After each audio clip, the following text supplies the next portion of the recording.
This episode, rental property best practices. Well, I recently had a call from one of my tenants about a repair. It's a sewer line. We did this as a separate show talking about the sewer line at one of my rental homes. But anyway, in the conversation, John and I were just talking about it. And I was just kind of telling Johnny about going down and about this particular tenant. And this tenant for me is just a fantastic tenant. He's they're great people. And with that, we thought we might talk a little bit about best rental practices for both being a landlord and or being a tenant. And folks, this does have some relevance to your own home as well. So you'll understand this when we get into this topic. Welcome to the Handyman Pros Radio Show, home improvement and maintenance tips from the pros. Thanks for listening to another edition of the Handyman Pros Radio Show, where our goal is to help save you time, money, and aggravation on your home maintenance and repair. This show's entitled Rental Property Best Practices. And to help me explain, I'm here with my ever-cheerful co-host and old rental buddy, Johnny. Johnny, what has been going on this week? Well, you're not going to, well, you will believe it. So, I bought a refrigerator. Remember that a couple years ago? Yeah, I do. Yeah. Well, here we go. Please tell me it didn't die already. Thank you for your order. I have to replace some hinge parts already. What? Yeah. Johnny, you need to stop drinking beer so much because you're going back and forth in and out of the door too much. Come on. I have a refrigerator downstairs that's got to be a 1968 model, and that would it's be still the Johnson going along. Administration. Nothing's wrong with it. Well, on these new refrigerators, they have these little cams on the bottom of the hinge, inside the hinge, and they're plastic. Well, they break. So now it's not a big job. The part total was, all in all, with shipping was $20. They're $5 a piece or $6 or whatever the hell they are. And they're two cams on top of each other, so the door kind of stays open. Kind of like think of like your automotive door, Yeah, I get door it. car. And they just ride on top of each other, and they go up and down across, and I'm like, oh, and the door's popping, we open it up and I close it, goes pop, pop, open. I'm like, oh my God, what the hell is this? So I got to take the door off and replace these things. But exactly. It's these new appliances, and right on schedule for the warranty. That's when everything goes right. Yeah, the planned obsolescence. So that Johnny will be. I'm waiting now. I should have him tomorrow, and I'll give you an update on all that. So that's just add that to the list. Yeah, and it's just well, we're not going to. We'll discuss it when you get there. The problem is, it's just a pain in the butt. It is a pain in the butt. I will tell you what's going to take longer to redo those hinges is to clean out the door itself. Yeah, because you're going to have to empty I got to empty the door itself, Exactly. And just pop the top hinge off, bring the door. Now, the other side of it is it's stainless steel. I don't want to dent the whole thing up, trying to pull it off, and then I got to lay it down. So I'll lay it down on a moving blanket or something, but it's like, already? Are you serious? My friends got the same, and I don't mean to go off on this, but my friends got the same. Most of these refrigerators, they might have different names on them, but they're all made. But there's only like three there's a couple major manufacturers of these things, right. And he had one, and I swear they had like a recall on it. The ice makers wouldn't work, and it was an expensive refrigerator. Of course. And, it's, and it goes deeper than just the ice makers. It was the way they were insulated in the back where they were freezing up because they never insulated it. I already know that brand. And folks, I'm not going to mention it because I will never buy that brand as a result of that. I've seen those. I've been called out on those service calls too many times. All right, Johnny, we need to move on. All right, folks, before we get started. Well, you asked. I know. You asked what was going on. That's a whole show. I mean, if we want to do that show, we can do that show. That's a different all right. issue. Well, we're going to talk about that later. So go ahead. There you go. All right. If you would please do us a favor, like and subscribe on both YouTube and or whichever podcast player you're doing. Leave us a review. It really helps us. It helps get the algorithms in there, blah, blah, blah. We want to spread the word. Tell your friends and neighbors as well. All right, with that, let's talk about a little bit about landlording, Johnny. And this really isn't about landlording per se. It's more about, how do I want to say it? It's about good communications and respect and things like that. So I just want to talk a little bit about it. I've got a bunch of rental properties, and I just want to talk about this a little bit. I'm going to talk about it from the landlord side, and that's about choosing tenants and making sure you do inspections and enforcing your rules. Remember, folks, as a landlord, your house or your houses are essentially businesses, and you have to be careful. You can't get too wrapped up in them. That's why I tell people, don't ever use your primary home and say you're going to move and then rent it out, because you've got too many memories and things, and you get aggravated with people when you buy a house by itself that you buy as a tool, more or less. You're like, yeah, this is you do things differently than you do for yourself. But those are the big things on the landlord. But what we really wanted to talk about, what makes a good tenant, and part of that reason is, John, what's the reason for that? Because your daughter's going through some of this right now, right? Yeah. My daughter and son-in-law, they rent. They rent an apartment. Now they're renting a house, and then move on to their own stuff. But it's a good jumping off point. But a lot of times these are some of them can be long term, or a lot of them are short term. There might be a transition in somebody's life when they just need to rent. Right. But we were talking about it, and it's the way people treat their own properties. Correct. They should be treat their properties, with respect and all that. And my daughter and son-in-law is that they keep this place immaculate. Yes. And I know that makes and they have a lot of good communication with the landlord. So I'm sure that makes him very happy. Well, I'm gonna give you my landlord perspective, okay? Because and that's these are the two things, folks. If you're going to go to rent, if you have good communication skills, and good communication skills is kind of relative, but if you just let the landlord know what's going on without being, like, how do I want to say it, over the top, how do I want to explain this without, like, I mean, I don't need to know every single little tiny thing that goes on with the house, but all of the major stuff I really appreciate when my tenants let me know. And in this case, I mean, this particular tenant, remember, folks, this is about he had a backed up sewer line. So he's got nastiness going on. And he calls me, and the first thing he says is, I hate to call you about this, but, and I was like, and then he tells me, and I'm like, dude, like, that's like, no, you need to call me about that. Like, no, this is not acceptable. Yeah, this is not acceptable for so many different reasons. And folks, if you're a landlord, there's legal reasons why it's not acceptable, and so forth and so on. But the bottom line is, we try to treat our quote, I hate to say customers, but our tenants I want them to have a great place to live, and I want them to have a great experience as far as being a tenant of mine. I want them to understand that we try to be we're very responsive to any of their major concerns. Like this, I jumped on this within hours. Like, literally, he called me. We were on the phone trying to get a local guy to get down there and take a look at it ASAP to determine what the problems were, et cetera, et cetera. These we're somewhat absentee landlord in these cases.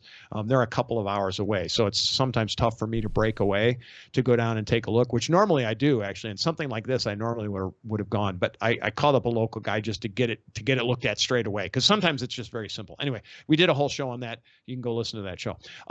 But great communication skills. And every time I've gone into this particular tenant's home, the place is, I mean, immaculate. It is clean and picked up, and there is not stuff all over, and the yard always looks good. Stuff like that. From my perspective as a landlord, when I see that, I'm like, these people, this young couple has great respect for the property, which in turn means that I am more likely to do more for them because they communicate well and they have respect for the property. And at the end of the day, when it gets down to time to renew, they get priority. When it's time to repair, they get priority because they treat me right. Yeah. Right. I mean, yeah, and it goes. I think John? that I think that it goes both ways, right? Yes. Especially in dealing with that, because I will tell you that, Larry, I didn't bring this up before, but I'm not going to mention any names.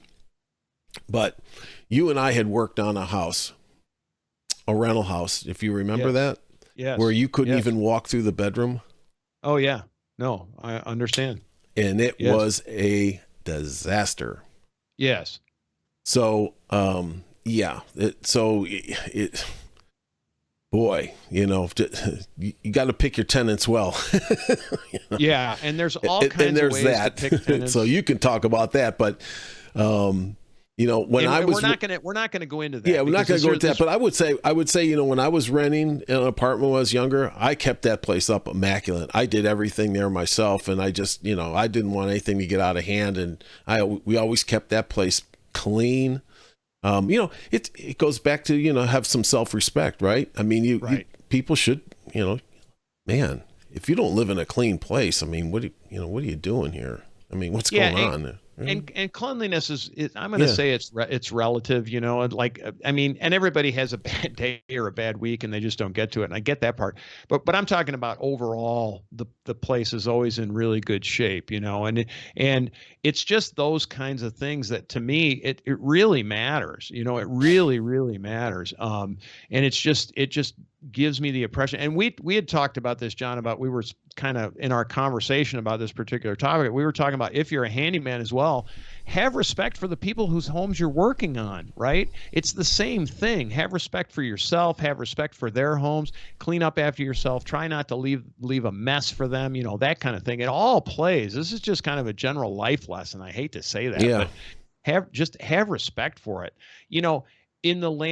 For a good tenant, for me, they understand the rules, as it were, right? They understand that we've got, no pet policy, and it's all spelled out in writing, and we talk to the tenants before they come into the property, but they have a basic understanding of the rules. And even then, the rules, if you contact me and communicate with me, there's can be some fudging in the rules.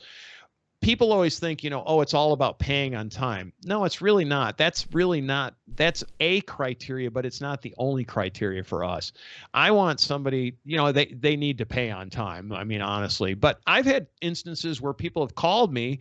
One particular instance, a young man called me a good 2 months. He worked in landscaping. He had a cash flow issue in the wintertime. Big surprise, right?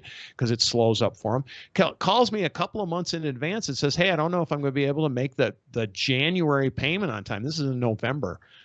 Number one, I'm like, really? Hey, thanks for the heads up, right? Yeah. I mean, we can work through it as long as you, see, the biggest thing is a surprise. Correct. Thank you. Yeah. Right. So we were already on the right track, and it was common sense, and it made sense to me, right? I'm going to have a slow time. I'm not going to be able to make the payment. And, we were okay with that. We worked through it. I didn't charge him late fees or anything.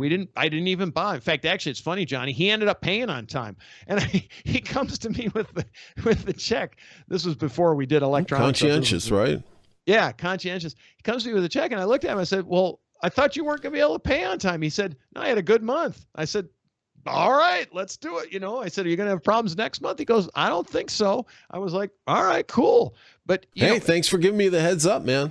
Absolutely. Right. Absolutely. All about communication. I mean, exactly. Skills. It's just the same way when I was any sales guys out there listening to this, I think overall all the time that I was in sales for 35 years or whatever, the worst part about a deal, especially the ones that I was involved with, that would take 9 months to get done, is just not knowing where you're at, just not knowing. And it's the same thing. It's a surprise. It's not knowing. It's getting sideswiped at a certain time, because that helps you plan your cash flow.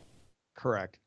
And so hey man, forth and if so this guy doesn't pay on time, okay, well I can cover, so I thank you for letting me make my adjustment, and I get it, so okay.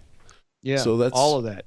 And conversely, if you're a landlord or you're thinking about being a landlord, understand that this is a two-way street, right? Or it should be. It should be a two-way street. So you have to be respectful of them as well. We never, hardly ever.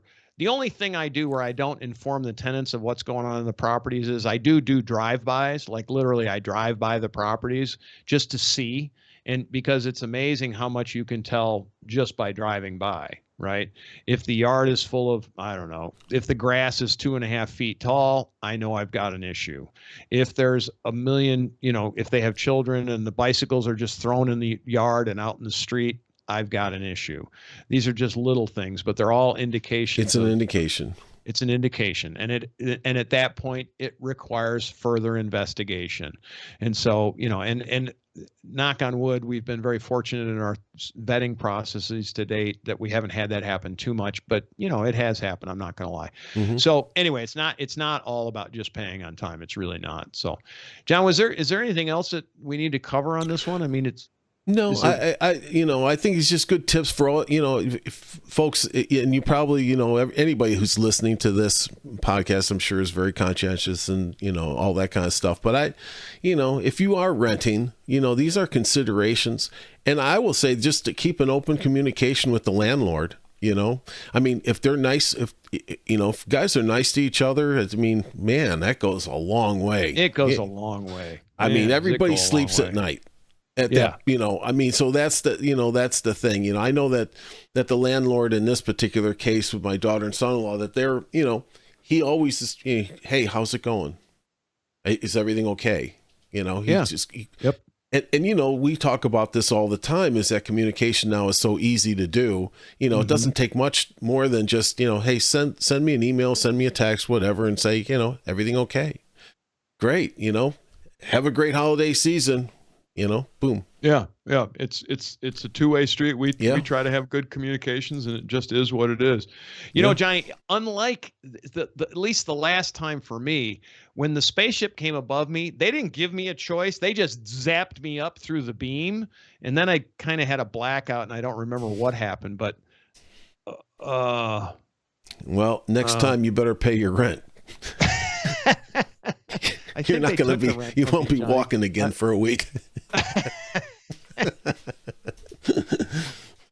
That was that was Guido in the spaceship. Don't forget to please like and subscribe to our YouTube channel and/or on our podcast. We certainly appreciate it. Our goal is to help save time, money, and aggravation for all you out there. So help spread the word. It really does make a difference. If you have any questions, comments, or concerns, it's questions@handymanprosradioshow.com. And we do answer things. We just recently did a whole show based on what a customer's suggestion. So anyway, with that, we're always open to it. We're out there on Facebook too at Handyman Pros. So with that, Johnny, take us home, baby. All right, folks, have a safe week out there while you're working, and we will talk to you next time on the Handyman Pros Radio Show.